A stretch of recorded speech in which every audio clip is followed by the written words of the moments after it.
I'm Gregor Thompson, I'm a philosopher and a writer, and I know what the meaning of life is. Welcome to The Struggle.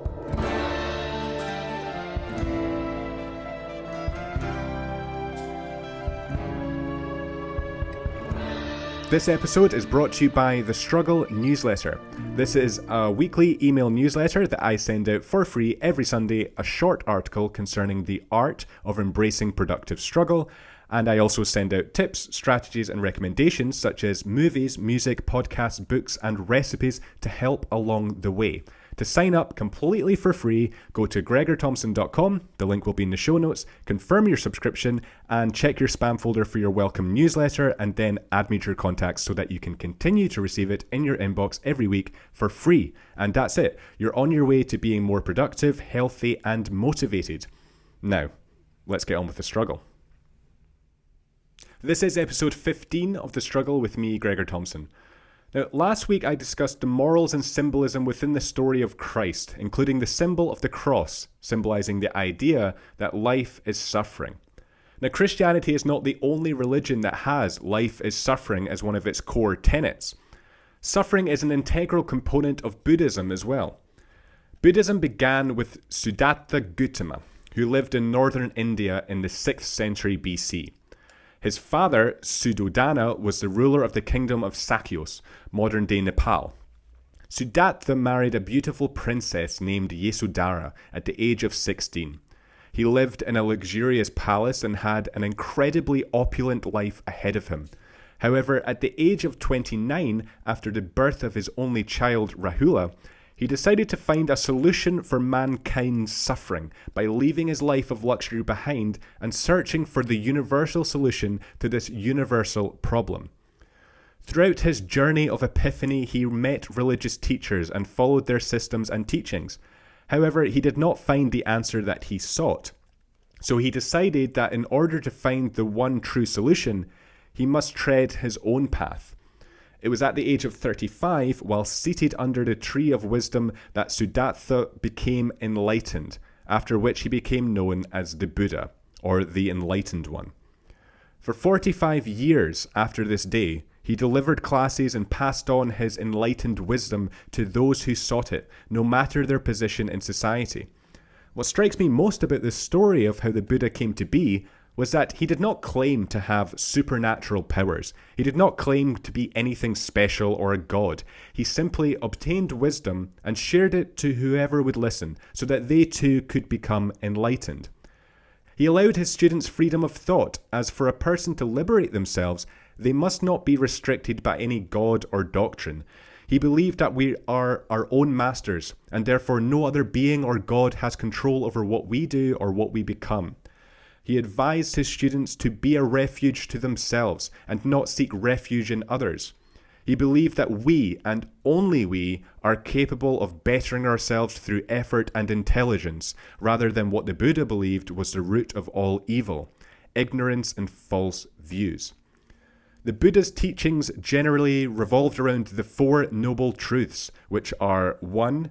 Dukkha, or suffering, 2. Samudaya, the arising of suffering, 3. Nirodha, the cessation of suffering, and 4. Magga, the path to the cessation of suffering. The first noble truth is dukkha, and is translated loosely as the noble truth of suffering. Buddhism takes on a realistic and objective mindset regarding life, so as not to coddle its followers nor to pessimistically depress them. It should be noted that Buddhists do not believe, as is popularly described of them, that life is nothing but suffering and pain. Rather, Buddhists believe that everything is impermanent, and that is what constitutes dukkha. For example, to attribute this to modern life, imagine that you have just been interviewed for a new job. You believe the interview went very well, and that you will most likely get the job. However, a week later, you are informed that you didn't get the job. The feeling that the interview went well is positive thinking. The terrible feeling of the consequences of not getting the job is negative thinking. But there is a third option, an option that summarizes the first noble truth. You could be completely detached from your feelings, both negative and positive, and simply view it objectively and therefore be liberated from unreliable feelings and expectations. If we let our feelings dictate our thoughts towards something that is yet to pass, we suffer needlessly. Therefore, Buddhism teaches the awareness of positive, negative, and objective thinking so as to be liberated from suffering. The concept of dukkha should be understood via three concepts. 1. Ordinary suffering. 2. Change. And 3. Conditioned states. All suffering that occurs through life, such as birth, growing old, illness, grief, death, other people, or environment, stress, anxiety, depression, and injury, are all forms of suffering included in ordinary suffering. The impermanence of happiness and the ever-changing events that unfold throughout life producing pain, suffering, or happiness can be thought of as dukkha. The third form of conditioned states concerns the analysis of being, the self, and what we refer to as I. When we remove what we refer to as I from a situation, we remove any feelings and therefore accept what occurs for what it truly is, rather than painting an event with our own unreliable and subjective feelings. It seems apt to quote the Buddha here directly to summarize dukkha. The world is in continuous flux and is impermanent. Although life is ever-changing, and there most certainly is suffering within it, the Buddha believed that our reactions to suffering are what matters, not the suffering itself. If you react to a negative situation with more negativity, you're making it worse. Instead, what is required is an understanding and a curiosity of suffering and the arising of it, so as to be liberated from its shackles. Only then can we not view suffering as positive or negative, just as it is. The second noble truth is samudaya, which is the arising of dukkha or the arising of suffering.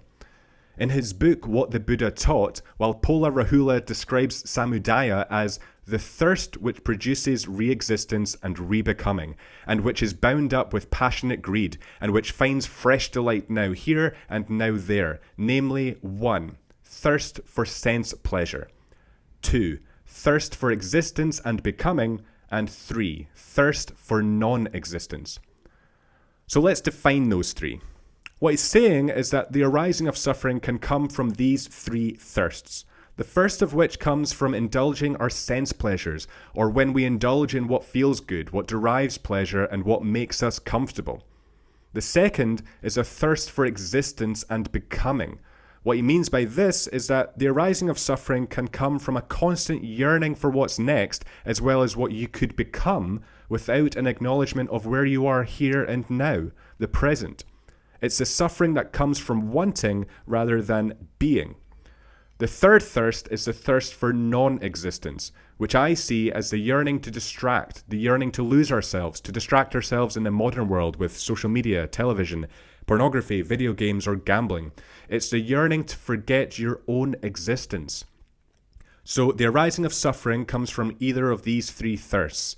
The thirst for pleasure, the thirst for becoming and for what's next, and the thirst for non-existence, for distraction. According to the Buddha, all of the great tragedies, all of the suffering of the world occurs due to these selfish thirsts. So what is the antidote to this meaningless thirst for unreliable and unproductive suffering? Well, we must use our suffering against our suffering. Rahula put it as whatever is of the nature of arising, all that is of the nature of cessation. In other words, if we are capable of the arising of suffering, we are capable of conquering suffering. In another word, karma. Now, karma, according to Buddhism, simply means action. The law of karma is the reaction to action. So if we enable the arising of suffering via the three selfish thirsts, we enable and encourage suffering as a reaction. Whereas if we embrace productive struggles, if we are disciplined and productive, the results will be productive. Or if we acknowledge and become more aware of how we are suffering, that awareness will result in a diffusing of suffering. If we aren't aware of our tendencies towards the three needless thirsts, the reaction is that we sleepwalk throughout life. When we distract ourselves from our suffering, we weaken our mental constitution and we weaken ourselves. But if we acknowledge and address our suffering, whatever that means to you, we strengthen our mental constitution and therefore ourselves. So, accept that the world and you are constantly changing. Nothing stays the same. Happiness cannot be held, but it must rather be enjoyed in all of its impermanence. Be curious when you are suffering and face it for all that it is. Remember the three selfish thirsts: the thirst for pleasure, the thirst for what's next, and the thirst for distraction. If you can mitigate these three thirsts and be truly aware of when you are drinking from them, you will have a more meaningful and honest life than those who are unwittingly and unconsciously suffering while sleepwalking throughout their lives. The answer lies in the struggle. So keep on struggling.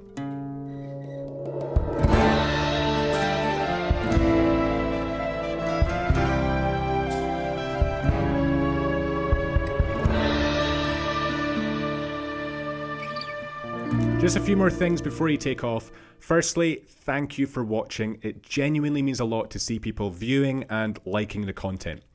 Second, if you're enjoying the content, please subscribe. It's the best way you can support the podcast. As you can probably tell, I don't have a team behind me helping with recording or editing the podcast. I don't have much fancy equipment and I don't have much financial resources to keep the podcast going. So any support, any subscriber is helping the podcast grow and helping me more than you know. You can stay up to date with everything I'm doing on social media. All of the links will be in the show notes. And you can also listen to the Struggle podcast on Spotify or Apple Podcasts. And lastly, keep on struggling.